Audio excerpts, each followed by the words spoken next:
beautiful life together. At 1 month Diba? na sila married. Yeah, because Ay, pinost, nabila. pinost ni... Ay, correct. 1 month na ba agad? Yes, Ang bilis naman.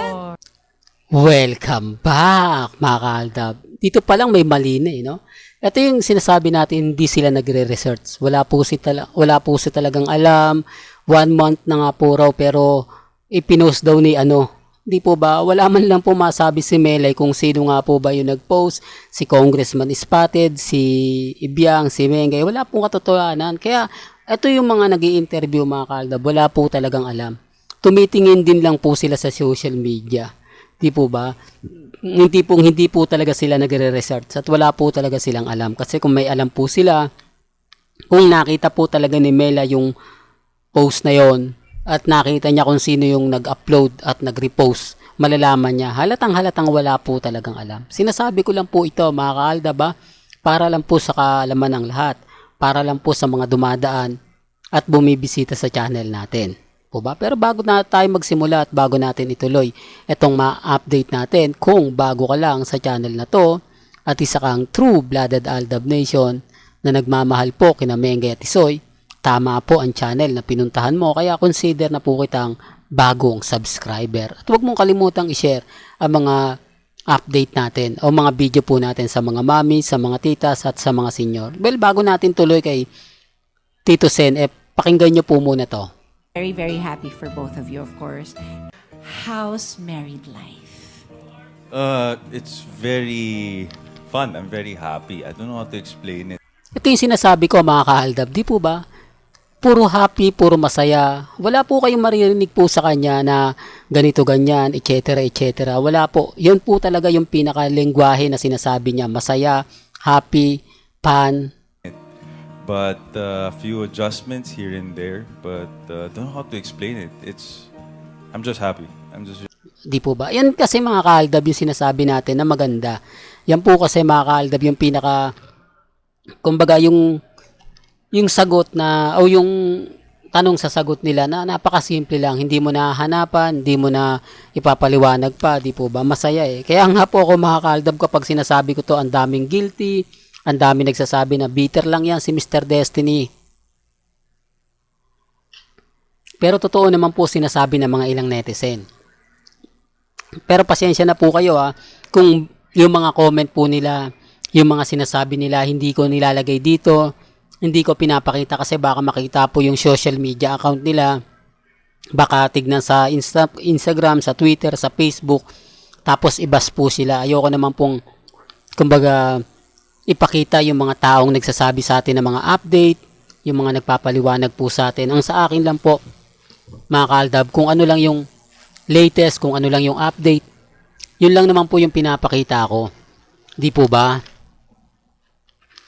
Kaya lang siyempre, normal lang po na babatikusin ako. Normal lang po na may maririnig kayong hindi maganda at hindi nga po kaaya-aya.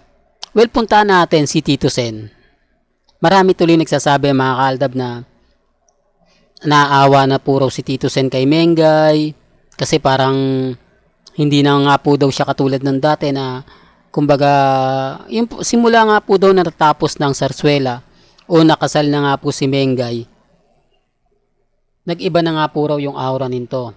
Nag-iba na nga po raw yung galawan, parang hindi na nga po maganda. Kung titignan nyo, base lang po ito sa mga nanonood sa APT, sa EAT, sa TV5.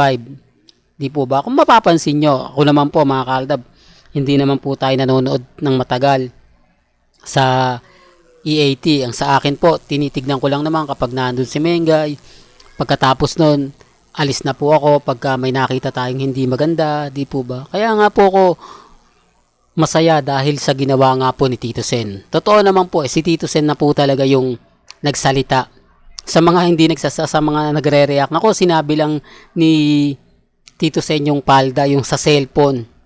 O di po ba na nagtatago po sa cellphone nagtatago po ng cellphone sa palda si Main Paul Quezon. Pero kung titignan nyo po, ano nga po ba ang ibig sabihin nun? Kasi kung doon sa picture, mukha po ng bata, di po ba? Tapos yung, ano nga po ba yung unang ito yung sinasabi ng mga ilang netizen. Mas kapansin-pansin daw po yung pin kesa po dun sa cellphone. Totoo naman po eh. Siyempre, doon na lang po sasabihin, doon na lang po idadaan yun ni Tito Sen. Doon niya na lang po ipo-provide na, tignan nyo to. Di po ba? Parang sinasabi niya sa Aldab Nation na, huwag yung cellphone ang tignan nyo. Tignan nyo kung ano yung nakalagay sa cellphone. Kung ano yung nakabalot sa palda ni Mengay. O kung ano yung pinakamalaking tag sa palda ni Mengay nakatabi ng cellphone. Di po ba? Pero gaya ng sinabi ko, marami po talagang mga mamis, mga titas ang napakagaganda ng mga komento. Napakasarap ipakita para lang sabihin na hindi ko po ito gawa-gawa, para lang po sabihin ko na ito po ipakinggan ninyo mga nagiging komento. Ang problema lang po mga kaaldab, ayoko na hanapin nila to, ibas nila to. Di po ba? Napakarami po kasing ganyan eh. Titignan yung account mo, tapos kung ano-ano yung sasabihin. Kapag binlock mo, mas marami pa yung papasok, di po ba? Puro negative comment po yung mababasa nyo. Siyempre, nakaka-stress din po yun. Di po ba? Napaggising mo, may mga message kang hindi maganda. Gagawa sila ng dami account, mga 100 po, tapos lahat po yun magkukomento sa'yo, di po ba? Kaya nga po, minsan mapapaisip din po kayo na kaya po yung iba hindi na rin nagpo-post sa Instagram, sa Twitter, sa Facebook, kasi nababas po talaga sila ng gusto. Lalo na po yung, siyempre sa mga mamis, hindi po sila masasaktan. Ang masasaktan po sa kanila, yung mga anak po nila. Yung mga malalapit po sa kanila na nakikita, di po ba nababasa. Siyempre sila yung nasasaktan. Dapat sasabihin nila, ma, huwag ka na mag-post kasi kita mo naman yung mga comments sa'yo, hindi maganda, di po ba? Kaya huwag ka na mag-post, hayaan mo na lang sila sa inyo kung ganito ganyan, di po ba? Kung kampante ka, abang-abang na lang kayo, yung tipong ganun. Kaya hindi ko rin po masisisi yung mga ibang Aldab Nation kung bakit hindi na rin po nagbibigay ng update ngayon. Kung bakit bigla na po silang nawawala, hindi nagpo-post. Okay lang naman po yan. Sabi ko nga po sa inyo dito sa channel ni Mr. Destiny, updated po kayo. Lahat naman po ng gusto nyong malaman patungkol po kay Alden, kay Mengay, at sa mga ibang true-blooded Aldab Nation, punta lang naman po kayo sa channel ni Mr. Destiny. Dito naman po, lahat i-update natin. Gaya nga po ng video na ipinost kay Tito Sen, hindi po ba agad-agad nag-trending, agad-agad marami nagkomento, hindi po ba? Abang-abang na lang po kayo, basta tutok lang po kayo. Well, hanggang dito na lang po yung updates natin ha. Kaya kung gusto nyo pa po ng pinaka-latest at sariwang update, abay tumutok lang po kayo dito po sa channel ni Mr. Destiny para updated po kayo sa mga latest at sa mga bagong video po na ilalabas po natin maya-maya lang. Hanggang sa muli, salamat po sa panonood at pakikinig.